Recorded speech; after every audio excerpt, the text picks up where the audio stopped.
All right, today's topic, Kiss Meets the Phantom of the Park. It is a Halloween tradition. And for us, it was one of these things that became this elusive film that we all liked Kiss. We all remember this movie, but how do you keep watching this? How do you find it? For a long time, it was on the late movie on CBS. It would pop up and man, we marked it on the calendar. Everybody talked about it, even though the movie was not really, it's not a great movie, but we all tried to make that effort to catch it whenever it was available. And then the VHS came out and that was short-lived. I mean, you either bought it or you didn't buy it. Fortunately, a friend of ours bought it. And in some cases, that's where some people ended up catching it on a more regular basis. So let's get back into this. Let's go ahead and just quickly start. I'm not trying to exclude you. I know that Mario had mentioned that you had seen this when it first premiered. Cary, you didn't, but you ended up catching it later, possibly on VHS or a later screening. Okay, let me go ahead and ask Mario real quick. Mario, what was the setup to this? Did you know that this film was coming out? Did you guys catch it as a family by chance, or were you a Kiss fan and you knew that this thing was coming out? Oh no! We were Kiss fans. My brother Carlos and I, uh, Kiss Alive came out, and that was a big thing. He was at that time going right into the fifth or sixth grade, maybe, and I was about third grade, so I was I was a little younger than him, but he was all into Kiss so much that when he bought the Kiss Alive, we had the insert. They took out the little pages that were in there. He cut every page out and put it as poster on his wall, on his bump bed. So we had even the album. So we didn't even have a thing to put the album in because he would cut it up and put it. That's my brother. So when Kiss Alive 2 came out and then this started coming out, we saw, of course, when this came out, it was like, oh my God, Kiss is going to have a movie. Oh, this is like, for us, it was like, oh my God, I can't wait. So the lead up was just turn, and I think it was even during Sweeps Week, if I'm not mistaken, they had a time where they're pushing the crap out of this, right? Right. As this is the Kiss movie, so we're all thinking Kiss. We see, Gene Simmons with the blood, and all those things that we saw in concert or we saw on video, even late night video that they had. So we were expecting that. So you guys, obviously there's a lot of hype. You've all were Kiss fans, so you remember the albums and stuff like that. So there was all this anticipation that it was going to replicate that. Kiss Alive 2 was already coming out at that time. Kiss Alive 2 had the Kiss Alive that one had all the dudes on the cover. Kiss Alive 2 had where Gene had all the blood and they had all the vatos on the thing. Is that the album you're talking about? When you open it up, it's a whole concert. He had all the insert. Well, I started listening to Kiss Alive, the first one. Right. Yes. That's where I started hearing Kiss. I know Kiss had right. But so you were you guys as brothers were getting the records as leading up to this. We had the records. We had them all. We had both of them. From that point on, my brother went back and bought all the other ones before. But we started as a together Kiss Alive because I was only like 7 or 8. Yeah. That came out. You guys see the movie and surprise, you guys get what you're getting. So at the end of it, what was your feeling at the end of the movie? Oh, regardless, we still loved it because it was Kiss. Right. And because this is at that time there was no other band. That was Kiss, and then there's everybody else. So we did Rush and we did Scorpions and all that kind of thing. That was all those rock out. But Kiss was the thing because they had the makeup on, they had the show, the fire. That was a whole big thing. The big Kiss word on there, the mystique of them being Satanist or not Satanist, blah blah blah, all that kind of junk. And then just the songs alone were great. So we were all. That was our thing, right? My brother and I, that's a big rock and roll first, so we were okay with what came out, even though it wasn't what we wanted, even though at that point, you get to that point, and especially the second or third time you see it, it's like, okay, I'm a teenager by this time, and this is too kiddie for Kiss, in my opinion. I'm going to give my quick take on Kiss. My parents did not like Kiss. They didn't want us to watch this stuff. My cousins were into Kiss. Kiss was all around. It was kind of hard to ignore this band and this thing that was happening, and it started overtaking everything. They were on every magazine. They were dating all the models. They were, who is Kiss? And they would do this number and, and the tongue, that's all you would see. And so you couldn't avoid Kiss. You knew that this movie was coming out. They advertised it in comic books. They advertised it on the TV guides. The commercials were on. My cousins everybody was hyped up. Kiss was coming. We went home, turned on the TV, and my dad was like, "What are y'all doing? We're going to watch a Kiss movie." And he's like, no, y'all not. We're like, no, Dad, it's a Kiss they have a movie coming out and we're going to watch that. And now this, that, and the other. So that was like, I don't know. If it was like a kind of tense standoff. Maybe my mom kind of convinced him or whatever, but I knew that we were lucky enough to at least catch it. And then all the mythical thing of Kiss, because remember, they had comic books, they had these awesome album covers, they were larger than life. That's what one of their songs is. But that was the thing; they became another level of imagery and music and stuff. Some people may not like the music. The music was very simplistic at times, but the thing is that when you see the whole package come together, it's just this thing that you can't just help but watch. You either love or hate them. There's still something about it that you're watching. So when the thing was over, we were just we're doing all the things and all this, and they became whatever. And then later on, we get older, like Mario was saying, and then this is where my brother is a little kid, and he now gets a little taste. I think Roland. When was your first taste of Kiss? Because obviously we had albums hanging, posters, and this, that, and the other. When did you know about that? And then eventually the movie comes into play. My brother probably got exposed just like the way Mario was exposed at a younger age during the actual time.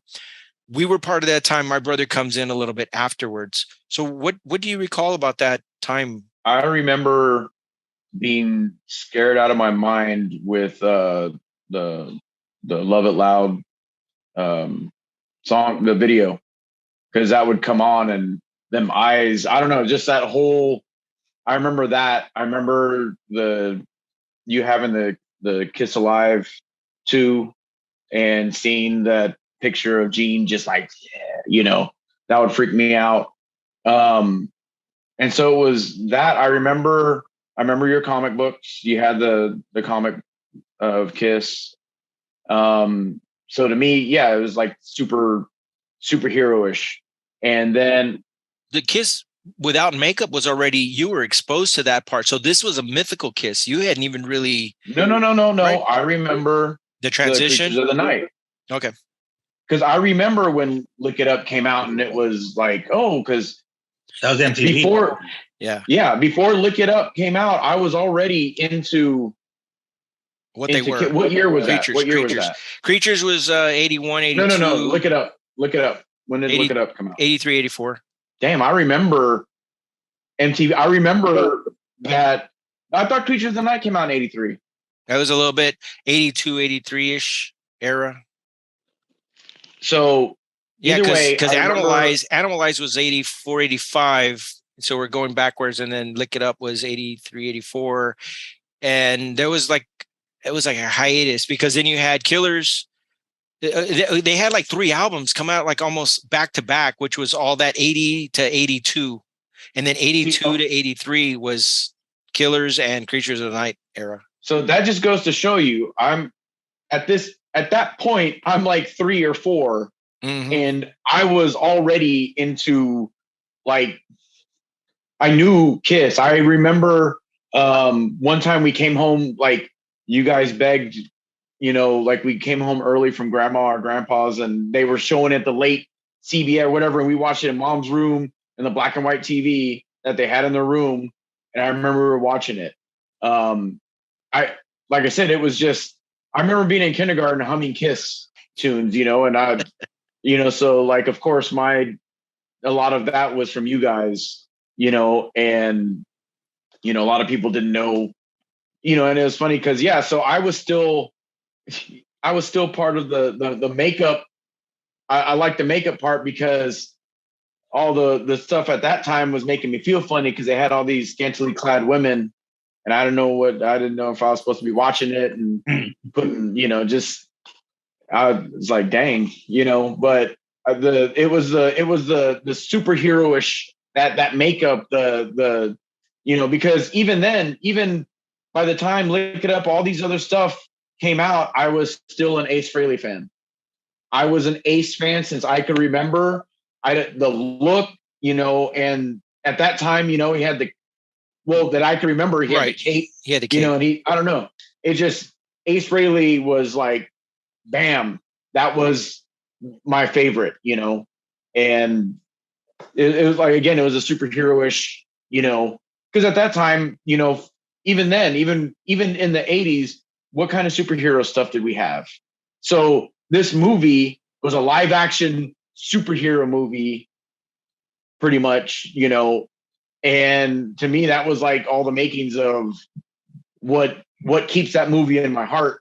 But that it was a comic book, live action comic book.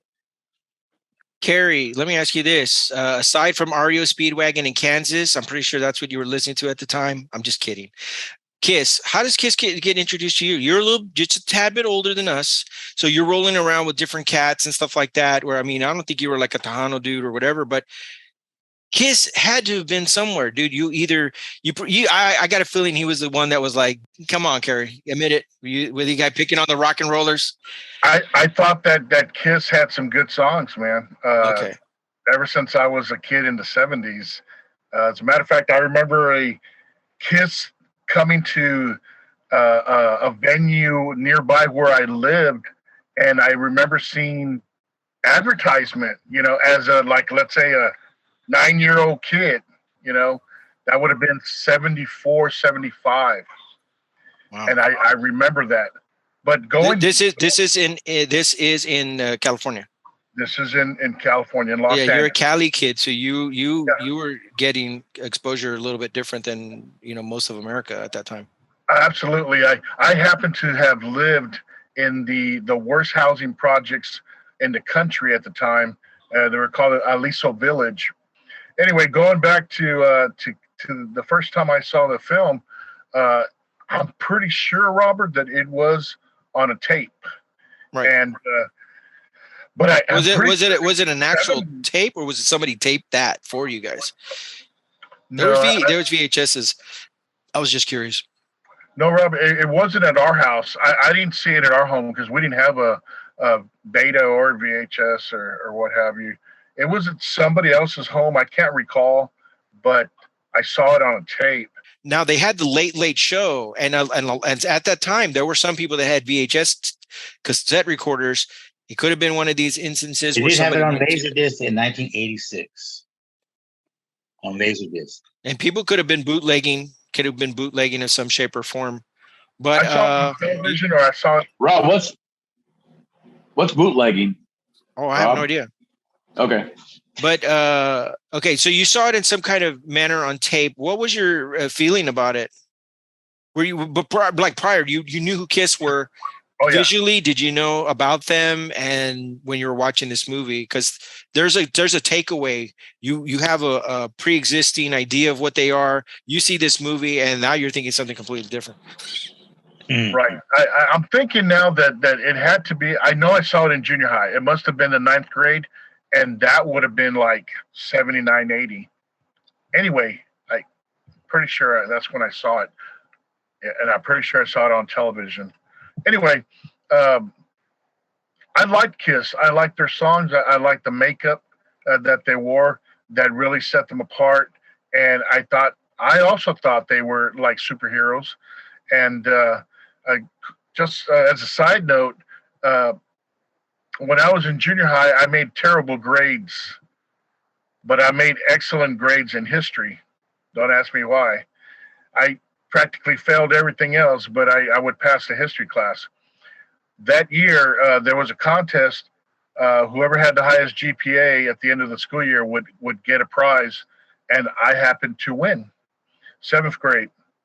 And the teacher presented me with the gift, and it was Ace Frehley on the front of the cover of that album. And so I don't have it anymore, but I won it, man. I won that album, and it was cute. Yeah, it was great. An Ace Frehley album. Dang. That had to be the solo album, the 4 albums. This is a New York Groove. Yeah, wow. Good thing it wasn't the Peter Criss one. Hey, because you married to me.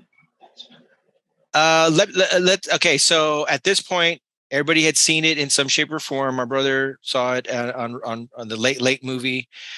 Cary saw it in some shape or form. Also, I got a feeling it probably was a Late Show. Everybody was caught it secondary back around on the Late Show. Every time it came up, even though we didn't have a cassette copy. It was burned in my mind, everything about that film. I mean, you can watch something now and you can watch it again and again and again. And you get that opportunity.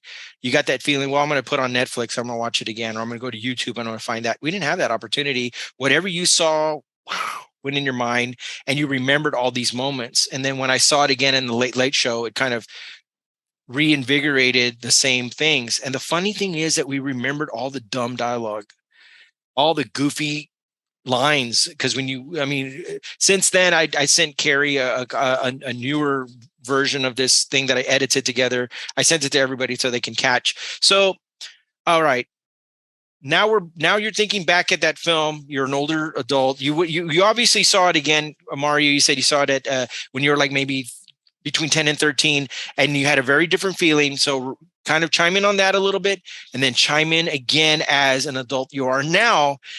And how is this film aging for you from that point to that point again? Go ahead, Mario. I remember seeing it for the first time on TV on this big console Curtis Mathis TV my parents had, and it was set in front of it was on the floor. We all sat on the floor watching it, and I remember going to the first commercial saying, "Where's Kiss?" Because even though I loved it, and I still at that age I still was like, "Whoa, Kiss!" When they came on, it was 30 minutes into this movie till Kiss actually comes out. Yep. I mean, other than the credits where they sing a song, they don't actually come out to like 35 minutes in. And so you're like, "What the hell's Kiss?" This is not. They're talking about Kiss. They're showing posters, but there's no Kiss. And so they go to commercial. We're like, "Where's Kiss?" That was a big thing. Oh, they think, I just want to get like one commercial in so that they could get us to watch. That's what we were thinking. That's how I was thinking when I was a kid. But after that, they started playing, because this is kind of weird. Why are their voices weird? Why are they kind of sound kind of, but it's fine. We're good. We went the mythology of it. So it was really good, right? So it's our favorite band on TV, on a network TV show, so it's made for, it wasn't a movie. So we kind of like, we made the big, this kid, they're going to be mainstream now. And we kind of did push them to that point. But at that point, as kids, like, they were just that much bigger, right? So we loved it. Fast forward for about 4 or 5 years later, when you start seeing it, I don't know, Kids Mr. Fat White Down again. You see it again, it's like, ooh, like this dialogue is so bad, and the story is so bad, and the plot is like, at the end, it's just like done. Okay, it's like, it was just kind of like an afterthought ending, and like I didn't notice that when I first saw it. The second time I saw it, I said, kind of, and then now you see it now as an adult, like, oh my God, I'm looking at all this, picking all the stuff that's just, wow. You wouldn't do that nowadays. And you can see how they just kind of like put things together really fast to make this, and then put kind of Kiss in it kind of thing. And you tell where they filmed around Kiss, because there's a lot of stuff that Kiss is not in. And they kind of, the concerts, just like if they did a concert, they just did 4 or 5 songs, and they just showed the concert footage, and they kind of blended a little bit of digital stuff. And if you look at it as a whole, I almost felt dipped, only because you don't get them playing them like you want to see. But you see the 5 songs, and then all these other songs in between are like throwaway songs from Gene Simmons and whatever. I think there's an Ace Frehley song in there that's like the background music, and then they have all this hokey stock music in there, with stock footages. It's kind of the 70s. It's encapsulates what a 70s TV show was. They used real footage of the people. They had dubbed a lot of stock footage, and a lot of sound effects and stuff that just sound very different. But you look at it now, it's like, oh my God. I mean, I would think that Kiss would be kind of embarrassed, I guess, of it. But yeah, that's why they buried this thing for a long time, and the only reason they got it out of the archives was because they did a history, and then the version they ended up showing did have edited songs. They took out the stock music, and they edited some things around it, and it was actually the European version of the movie that was actually released in the movie theaters, which we did not have that opportunity to see, or are we fortunate that we didn't see? But anyway, Roland, I'm pretty sure, and the thing is, that's a capsized of an age when you saw it at a certain age, and then you age over. Roland, you were little when you caught it, and the myth of Kiss was even bigger because of all the stuff that was around. So surprisingly enough, I mean, you think about it, 1978, their budget was $3 million. I mean, I don't know what the average budget was of, I mean, that's a lot in 78. And for a TV movie, what is it? Joseph Barbera. Yeah, Hanna-Barbera. Yeah. So again, since Rob, this reminds me of like when we talked about Star Wars before, how, I was it wasn't that long from the first one to Return of the Jedi, but, you look at the Ewoks, yeah, and you're like, it's for kids. So a lot of that stock music, the little, that I love, like, I miss that when I watched that remastered version, there's it, because like you said, it got ingrained, it's like watching a movie that you've watched so many, or listening to a song that got remastered and they changed that little hook that you always knew, like, oh, you find out later it was like a little mess up in the studio, but they kept it in there and oh, we fixed it. And then you miss it. You're like, hold up, there's that little hiccup that they had in the track, or where they spliced it wrong and they still had piece of the note that shouldn't have been there. The Led Zeppelin, the Beatles, many bands, even Kiss, have re-cleaned up a lot of their music, and they're missing all these little things that people have remembered through the years. It's like watching Sword in the Stone or Winnie the Pooh cartoon from Disney, and they remastered it and they cleaned up all the sketch lines that you used to be able to see. Yeah. That was part of, yeah. I mean, and I'm not going to get into the whole George Lucas thing with that, because the whole trilogy got trashed. But so, I mean, again, I missed all that in that remastered version. Well, it's not, it's not really remastered. Well, I mean, it is, because they took out a lot of old songs, or the stock music, and they were throwing in some of the Kiss music, because I don't ever remember New York Groove being in there in the original. Right. It wasn't. But then all of a sudden it is. Like, my favorite scene was when they're fighting those werewolves or whatever, the music in it, that whole music fight scene. And all of a sudden it like changed. And I'm like, New York Groove, what? I love that song, but don't mess up my, It's like if anybody's seen The Outsiders, the original Outsiders, and they watch this, what is it called? The novel, the complete novel, or something like that. They basically took all of Roman Coppola's orchestral music, and then they insert 1950s radio pop hits. And I'm like, whoa, you're changing the whole tone of what the movie is. Don't get me wrong. I think they're trying to get that 1950s biker vibe and stuff like that. But there was something about the sweeping music that Coppola had written for that. And you lose a character. Music is a character. When you establish that image and the sound and stuff like that, you're creating a feeling, and in an essence, it's another character. It's like, let's just take John Williams' music out and insert somebody else. I guarantee you, none of those movies are gonna. Maybe become super cheesy. I don't know, but John Williams gives a credibility and a background to any movie that he's part of. So it's definitely soundtracks play, no matter how cheesy it could be or whatever. But I see where Roland's coming from. Every time that we found out it was going to air, and then by that time we already had recorded it ourselves. We had some version of it on cassette, and we would watch something like that. We would end up reciting the film scenes, even the scenes. We even knew the voices. The voices were cartoon character voices that we knew Peter Criss. We knew Peter Criss was Peter Criss was not Peter Criss's voice. I think he was Flint. Was he Flint? He always talked like this, and it was very his accent, his New York accent was so New hard. York. Yeah, New York. They had to just bloop. They just erased it. And I remember seeing it for the first time, and I'm like, is that Devlin? Is that the motorcycle? I don't know if you guys remember that cartoon where it was a Daredevil. Oh, yeah.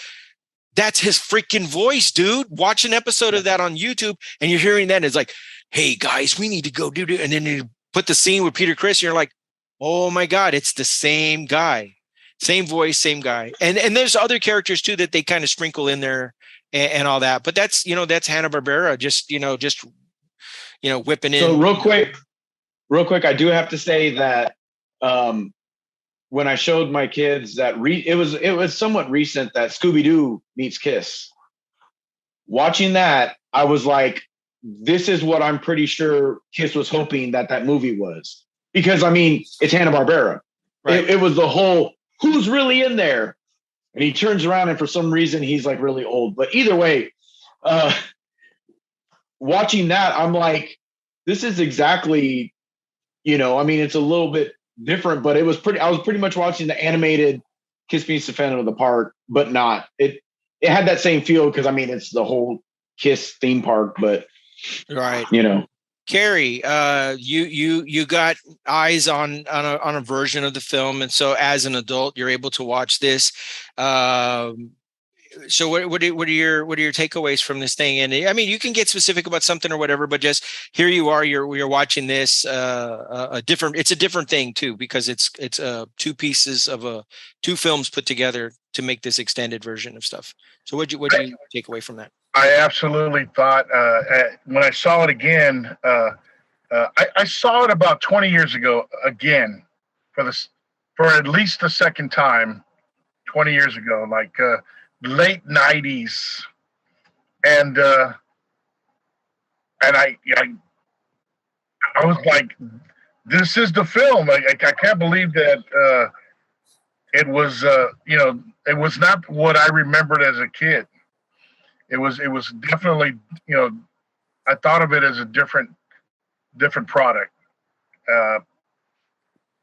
I'll leave it at that. But when I saw it recently, I had more of an appreciation for it. Being a filmmaker now myself, I do have an appreciation for it that I didn't have back in in the 1990s.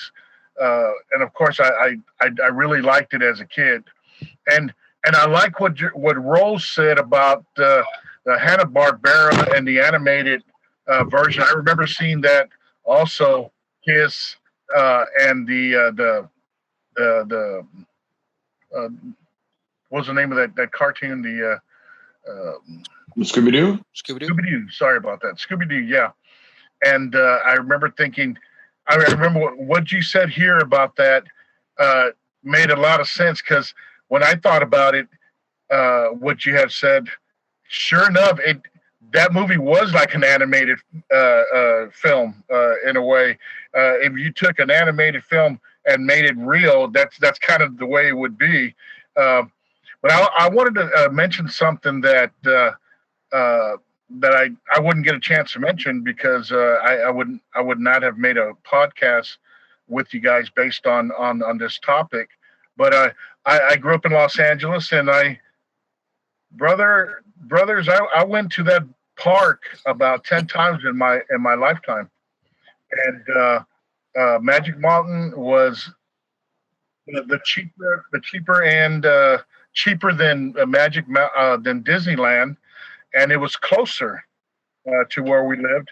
So every summer, at least twice, man, we'd be there in Magic Mountain, and it was a great place to hang out. Loved it. Been on that roller coaster. If I'm not mistaken, it was called the Hercules, or the oh gosh, it's on the tip of my tongue, but I never rode it. It was too much roller coaster for me. But my siblings did. They loved it. Gosh, I wish I could remember the name. But yeah, I've been all over that park, and it brought back memories. Absolutely, when I was watching it recently, and it did also. Every time I saw it, I remember thinking, I've been there. Wow, look at that. Even the venue where they were,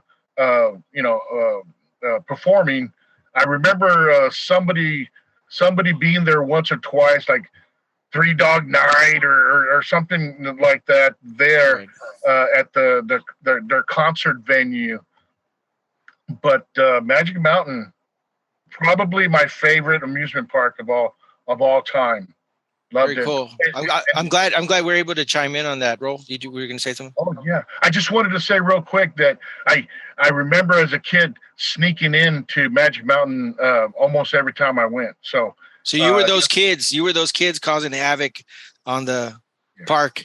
You're the reason why the prices went up higher, right? Because I didn't have money. I didn't have any money, so I had to find my way in there. But yeah, I did that, and I did that also at Disneyland a few times. But Roland, you were going to say something? Oh yeah, I'm still planning. Hopefully next year. I think because my wife and I talked about. I think we're gonna be going to Magic Mountain because she remembers going there for a couple times. And in California. So, and then I was gonna do some quick videos to post on the Migas as a little hey, I'm here. Nice. Where Devereaux was. Mario, Right. was there a scene that you liked, regardless or how it changed over time? Was there a scene that you recalled seeing and seeing again that you liked in that movie, at least? I guess no, because it was just one big. I don't know. It was just when I was a kid, it was just a Kiss fest. Okay, it was just Kiss on TV. It was just mostly that. Second time around, you start looking at the content of what you're looking at, and more than then you start saying, I would have probably picked another song than that. You start getting critiquing about, I was like, why did they pick that song and not this song? And then you're doing that, and then they don't show. Well, they never show him with his blood coming out of his mouth. They don't ever show that part. They show his fake fire thing that he did, but he actually blew fire. But they didn't really blow real fire. It was whatever. It looked like real fire. Sure. The little dotted line. It was a beam. It was a dotted line. Like it was almost like Pong-ish as far as the graphics go. It just that kind of stuff. So I go back and look at that stuff, and then now I go looking at the plot so much more to say, what in the hell were they thinking? They need Talisman to be this special power. I couldn't get my head around all this stuff. Like this dude wanted to steal it for these robot human people that changed from. You're already changing robot people to robots, right? And you already did that without this talisman. Why the hell you need the damn talisman? Yeah, that's what we talked about. We mentioned that somewhere along the line. Like, wait a minute, if you have the ability to make people into robotic half hybrid creatures, I mean, why would you need the talisman? You know what? Was he getting just a talisman to control KISS?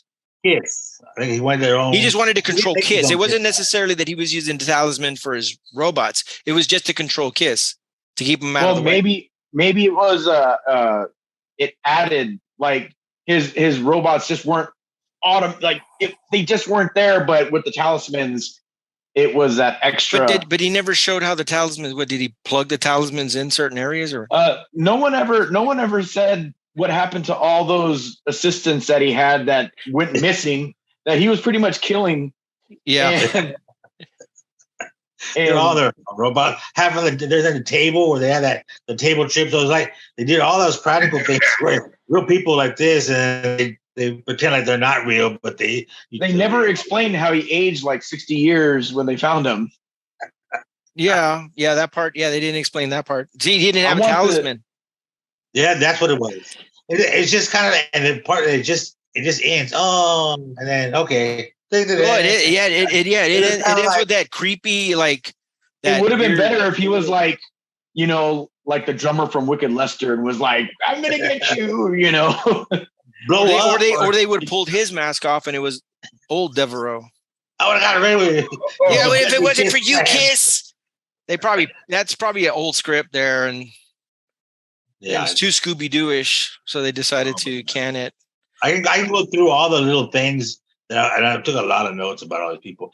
But what I did notice, there's people that are working now that were in that movie.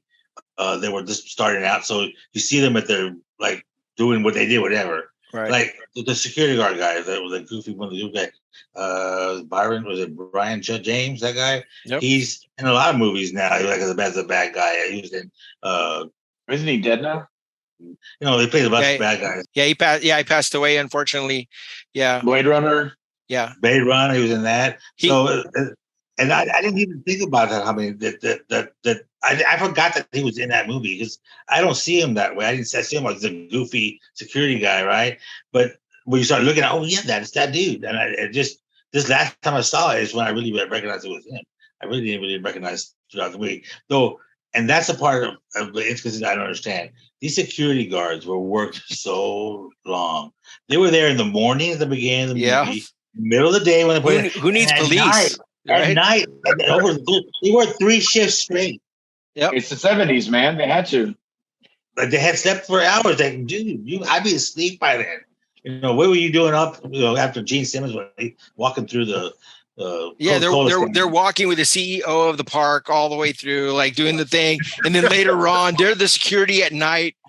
Yeah, it's that big guy. Yeah, that's him. They're there right in the morning. Who's watching the park when they're over here at the swimming pool with Kiss?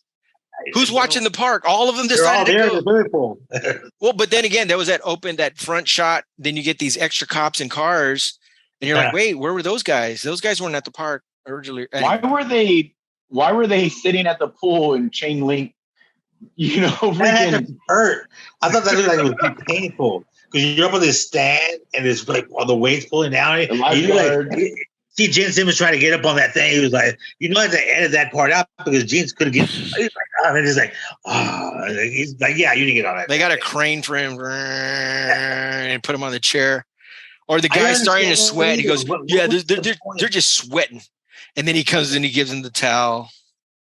Yeah, he just groaning. It's that cheap, the copyright, it's just the same. Yeah, the same growl. The same growl. He only growls in public, but then he talks in that weird robotic demon voice. It's like devil voice. One thing that we did a deep dive into the special effects, the stuntman, because it was an African American that was actually playing Ace Frehley, and that was like one of his first stunt roles. Now this guy went on to do double work for Eddie Murphy in The Golden Child, and like he was like Eddie Murphy's like double on all these stunt movies and stuff like that, but this was like one of his first roles. And there were there's other caveats that we dug up some research on those stunt guys. I found a picture of them and all their names and what they played and stuff like that. So they actually had rich history in stunt work aside from this. I can tell that Gene Simmons going through the Coke stand was not really Gene Simmons. It just did not look like him. I mean, I feel sorry for the guy. I'm sure the guy's like, you're gonna put me in what? And put me like that's gonna be my stunt. Like I'm gonna show half my butt while I'm going through this thing. He had this open area where his leg is showing, right? Not his ass, but his leg. The area side on the side. White man's leg. You know, it's not Gene Simmons. From one version to the other version, what I did notice, and I did put it back in the cut that I shared to y'all, they basically cut the whole kabuki the thing where when they come into the park and they're like the theater with the kung fu dudes, they cut that out. They cut that whole thing out. It's in the original version, but I added it all together. But that was a cutout scene, and I could not figure out why they had cut that whole scene out. But I thought that was an interesting thing. I'm assuming those were more of those Devereaux, half robotic, half people characters of sorts. It was interesting, you know, the whole talisman thing. Yeah, that was another interesting thing.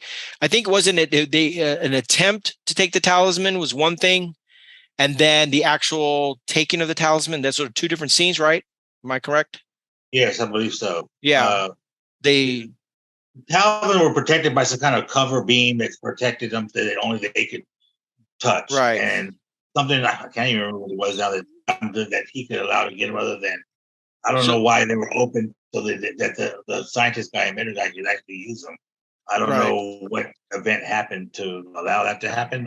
It's interesting that the talisman have been removed, but Kiss retained their makeup. Wouldn't that have been cool if all of a sudden they lost all their makeup and musical abilities and they were just regular dudes? I think that, but they couldn't do that. But if they cast like a bunch of younger kids to play, hey, then maybe the movie would just be more complicated. But I mean that the talisman is like they couldn't even freaking play Beth. That's what I mean. Like one of the most. It's not like he was like playing some intricate solo. He's just like, oh, I can't strum a chord. Somebody's messing with the talisman. Yeah, Chris's voice. The guy who did it did Duke. Duke, okay. Duke, what? In G.I. Joe. He was G.I. Joe. Oh, okay. Oh, and well, like also like 400 and something other voices he's done throughout his career. But for me, Duke is right. Is what I would know him from. I remember the comic book. In the comic book, they're presented with the talisman, and they're 4 teenagers from New York, and they don't have makeup on. But when they touch the talisman, everything comes to life. So anyway, let me ask this: is the comic book before or after this movie? It was before, I think. I think it was before, and then that way they kind of incorporated some of that mythos. So they did base some of that comic book on this show. I thought they just pulled it out of their butt. The talisman, the talisman part was something that was in the comic books, and there were two different comic books, and then they also came out in Howard the Duck. That was the first appearance ever in a Marvel comic, which was in Howard the Duck, number 15 maybe. Something like that, and then number 16 with a full appearance. It was two episodes, and then they had their super special, which was 1 book, and then they had another super edition, and those are actually available on trade paperback if anybody's interested in locating those. The thing was 77. 77. So it was 77 right before. The whole talisman. That's why I was kind of thinking, if to redo something, it would be interesting that all of a sudden their makeup and their musical abilities had disappeared with the stealing of the talisman. Then that means they would have become regular people, and then the battle would have been. But they stayed super, which they were in the comic. Right, they were regular people. So I guess, but what you're going to convince Kiss to take their makeup off? Also, one of the but they could have had different people play. Right. Yeah. So. I don't think they didn't want it to be too smart for us to figure out. It had to be It had to be simple. It had to be very simple. It's time to remake the Kiss Meets the Phantom of the Park the right way. That's what it is. That was some of John Romita Jr.'s first work in the comic, by the way. Artwork, yes. Yep. I knew there was something about that comic I didn't like. I don't like JR. The movie, kind of. You're right. They do not have Kiss at all, and then the very first time they're introduced. I mean, you see them in the intro with the spinning record and all that, but then you don't see them. You get introduced to these dumb characters that really don't matter. You see the Devereaux part and his plight, and they're basically trying to push him out of the park. And then the first time you get Kiss, it's like explosions. Well, and that's the thing. You got to build up. I mean, look at Superman. Look at Superman with Christopher Reeve. You don't see Superman until like an hour in. But you see the Super Clark, though. Yeah, you see crap about we don't see none of these. You don't see you see posters. We got to see Sam. Kiss tonight. Don't forget Kiss. Get your tickets for Kiss. Bring your mother and father to Kiss. Bring your dog. Bring your children. We got to see Chopper. Bring everybody. Yeah. We got to see Chopper. Yeah, Chopper. We got to see Sam. Guards. The werewolf, dude. The vampire. We got to meet the whole monster mash in the thing, and then of course Devereaux. And at that time, he only had one assistant at that time, and then he was controlling his assistant. No, but they did bring up about all the people that went missing. Right. That's the thing is that Sam was this guy with this to give him a camera to go take pictures of him. Right, I used to take pictures of from all angles, and all of a sudden now he's got this perfect thing of Kiss. He took like 7 pictures, and like all of a sudden all of them though they're all posing. They're like, it was like a hard day's night. It was like a hard day's night. It was Kiss's hard day's night. And he sounded like Curly, that's another thing, or Jabberjaw or whatever. I don't know what they got. No, that was Ace's voice. Yeah, but they made him sound like Jabberjaw. That was the thing that he almost walked off the movie because they didn't give him any lines whatsoever. Yeah, and it was what was that? What was that? It was ACK. Yeah. What ended up happening was they did a pre-thing where the writers would hang around with Kiss, and Ace was being so difficult that every time they would ask him questions, he was making sounds and bird sounds and all those things, and he wasn't communicating, and they wrote that there. And so when the script finally came in, he wanted to I'm taking off. These guys didn't give me any dialogue. And they were like, dude, that's all the fucking thing you were doing. And he was doing all these crazy voices. And yeah. So Gene's brother was an only child.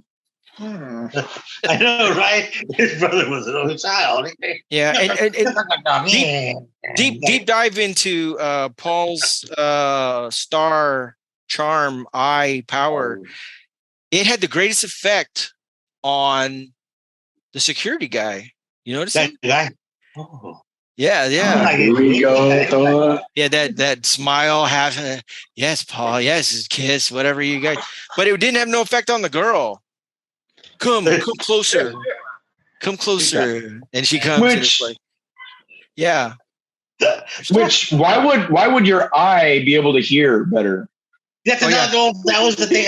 That's what I wrote down. I wrote that down. Why is the laser beam here? I hear the cops.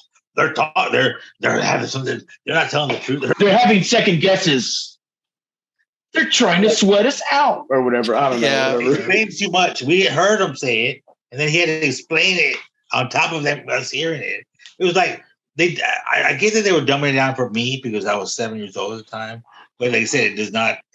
The 53-year-old me now is like so frustrated. It's like they could have made this a little bit better. I mean, if they put $3 million into this movie, that's a lot of money for back then for a TV movie. But 2.5 of it was for Gene.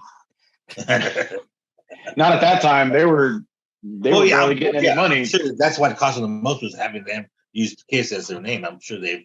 I'm pretty sure it was more for the stunt man for Ace. No, the Gene going to that whole concession stand had to cost a lot of money. It was made out of premium. I love the Paul fighting stance.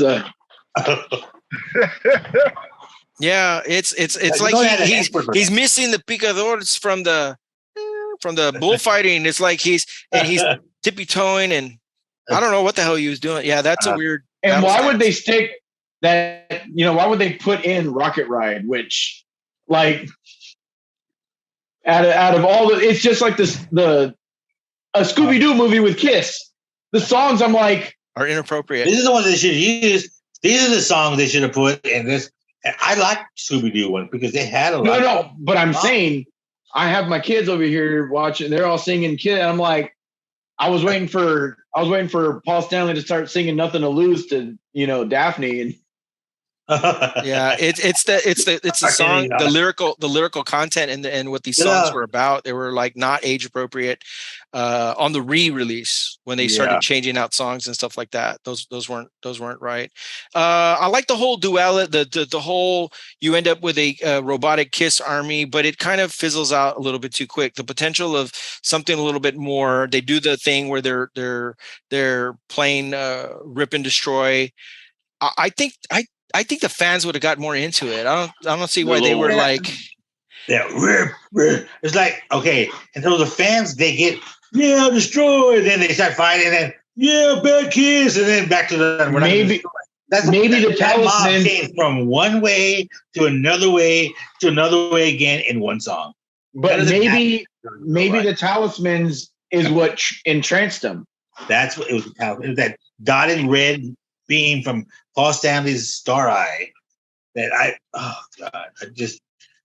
loved it as a kid. It just in a way, I think it is that we really like about this movie is that when we were kids, it brought us together. I think that's what it was more to me. This movie that it brought my brothers together. We all had something that we liked and stuff that we enjoyed. Sat around the TV and we could remember it and talk about it. But if I watch it now, I feel like such an arrogant person. Just like, well, this is wrong. But I loved it as a kid. I can't deny that as that 7, 8-year-old kid, I love that movie. But just now, I look at it because it's easy and it's fun. But there's so much with this movie that it's like, who would have thought that it was okay to do it this way? I mean, there's a lot of things that could have been done even for the time in the 70s. I mean, I get it. They were probably on a time crunch and they wanted to get it out by Halloween. Hanna-Barbera. Yeah. Yeah. They filmed it, if I'm not mistaken, in the summer. And it had to be done before October. Yeah, it was out October 28th. Yeah, and it had to have it done really fast. And if you're shooting, think about that. You're shooting in the summer, and you got to cram all this stuff in there. And then, yeah, that's a lot. You're not going to have a lot of reshoots on top of that. And whatever you get in the can is what you get in the can. And here's a KISS concert. Use it as you will. And, there it is. Well, no, they gave a free concert. Right. But I'm just saying there's the footage for the concert, and then they hand it over to the editors, because I'm pretty sure KISS didn't have anything to do with that. They were off. I'm pretty sure what cost the most was just doing the intro scene with Gene, because that's what you remember though the most, him with the roller coaster and the girls just walking and okay. Big KISS. And then you can count the number. It's almost like Purple Rain. Purple Rain is loaded from top to bottom with, let's space out all the songs, because the songs are always in their entirety. If you listen to the Purple Rain soundtrack and The Time and Mountaineer, and you enter all the songs, it's basically they put all the songs across the board, and then they have the story going through that. Purple Rain could be, you think about it, it's like you look at Kiss Me's Fan of the Park, that becomes a prototype of the way these films are made. And then, we got all this massive Prince soundtrack. We just need to put the live performances in there, and then, or musical, video montages, and then the little parts in there. Now, going off of that, is Purple Rain considered a musical? Because he's singing. It's not. Right. It's not just music in the background. They're not singing it as part of the production. Like, oh, I love you. They're not doing that. They're singing. But it is. No, but it is really, because it's the autobiographicals. But he's not singing to some of his dialogue. That's part of the check marks of a musical, is that you're singing the dialogue you would say if I was speaking to you, like I'm talking to you right now, I'm singing it to you. That's a musical. If you're singing a song and like you would say, Almost Famous is a musical, even though they play music in the concert and stuff, right? It's not a musical; it's a movie. Well, so I'm saying because Rob brought up that all the songs are in their entirety, so it's not Almost Famous is just like a lot of those movies like that, like concert movies and stuff like that. But I mean, a lot of the music, since Purple Rain's kind of autobiographical, it's kind of progressing the story, because, they're showing, like his dad and his mom, and he's like fighting them, and it's, I don't know. That's a scene actually that's played after the song, and then, but it's that they do reflect back on some of the songs that re-show those. To me, that's the difference between Grease 1 and Grease 2. Grease 1 is a musical of sorts, I guess, in the film, and then Grease 2 is just songs that don't necessarily push the plot along, or they're not necessarily dialogues between the characters, so to speak. But she wants a cool writer. Yeah, but that's a soliloquy. Then that's a soliloquy type thing, and it's just like when he's let's do it for our country. Do it for our country. The red, white, and blue. Story, because he got laid. So no, he didn't. He didn't. Well, he was going to get. There was a story there. Yeah, he was going to get. The story. Yeah. No, I like Grease 2. Sometimes I would say I might like Grease 2 more than Grease 1. I have to say I'm on that. I'm almost like that. Though I saw Grease 1 about 1,000 times. So. Yeah. There's just something about Grease 2. Now we're talking about Grease 2 when we're supposed to be talking about KISS, but it's okay. That's the way it is. That's what happens. Any closing thoughts on KISS Meets the Fan of the Park? Let's go, Cary. Let's start with Cary. I still like it, even though I feel different about it as a grown-up. Now that I watched it as a grown-up recently, I sort of critique it as a filmmaker, but at the same time, I know it's something that I can relate to, especially most recently, because I shot a film most recently, and Mario can attest to it, that the endings are very similar, somewhat abrupt ending. Mine's for kind of a different reason. I don't know why exactly the ending is abrupt with the KISS film, but I still like it, and I like it because I saw it in my youth, and it stayed with me, and I did like KISS, and I still like KISS, and Beth is one of my favorite songs of all time, and I'll keep on watching the film. I did enjoy it last night. Awesome. Mario, what is your takeaway? I mean, you kind of. I guess you already know that it Yeah. didn't grow on me as time went on. So I guess I'll point out a bunch of the things that stood out to me when I see it here this last time. Like when the inventor makes the robots, he makes Sam super smart, but everybody else is stupid. Like they're like, oh, they don't do no voice, they don't do anything that's intellectual. They just do what they tell them to do. Sam can do things and think for himself almost, and walk and do all this other stuff, but the rest of them can't. It didn't make sense to me. The cat jokes. There's a lot of pussyfooting around, those kind of things. Those little cat jokes. That was kind of like, okay, that was a superpower. Good, but you kind of just overdid the cat jokes a little too much to where we're okay. And then some of the lines were good. Peter Chris's line was good with the we don't work with the second act anyway. Armageddon is a lame group. I thought that was hilarious. And then the voice he says it in, because it's like that New Yorker voice. And so it's just kind of like that stood out to me when I first time I heard it. It's like, and I remember even asking my brother, "Hey, is Armageddon really a group?" Because I didn't know if it was or not. I mean, I didn't know. That was just KISS. So I remember asking my brother that when we were first to him. But that still got me. It still is one of the best lines of it in the whole movie. All in all, like I said, it's a kids movie at their heart.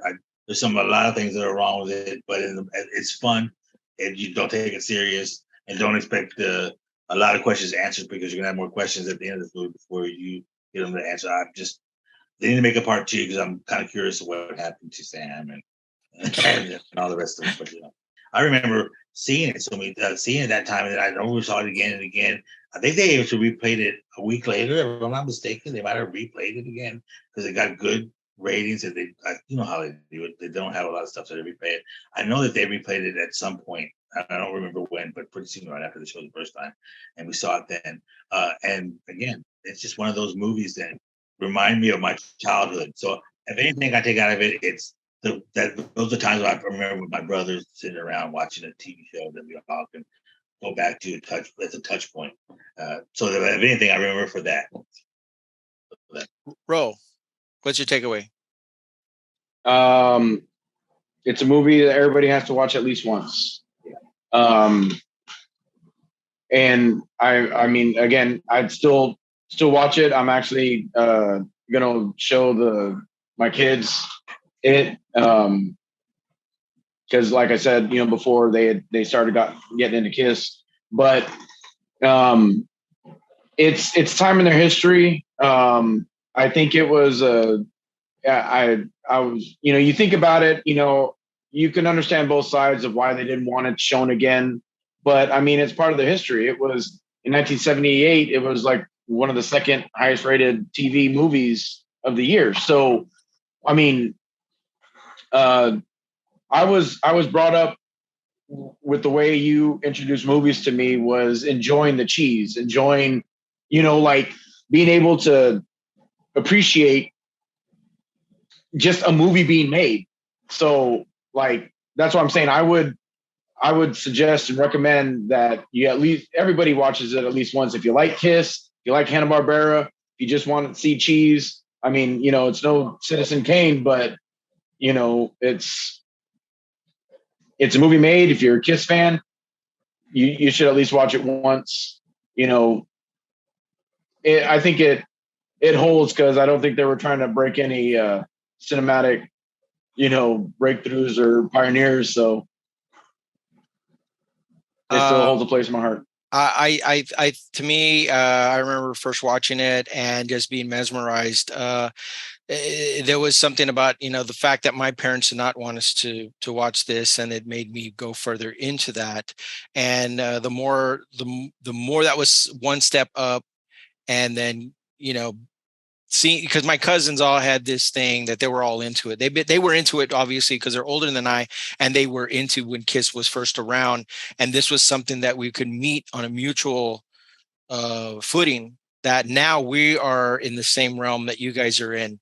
Even though I started taking it little bit farther, they started to wane as other bands started to, their era of KISS was already ending at that point, and that's just when mine started. So not that long after we get, I Was Made for Loving You, and then that's a whole era that a lot of disco rock was happening, and then they were like, ugh, I'm getting out of KISS now. And then there were other albums that came out after, like Unmasked, that they did not like, but we ended up liking.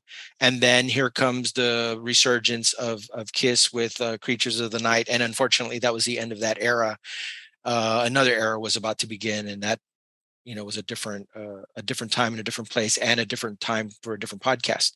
But on that note, if you have an opportunity, it is the Halloween season, maybe catch it for the first time or revisit the film, make your own opinion. It may or may not stand up, but there's a lot of movies in our film paths that don't stand up in any shape or form. This is a lot of fun, but if you're a KISS fan, you might want to catch this if you hadn't caught it before.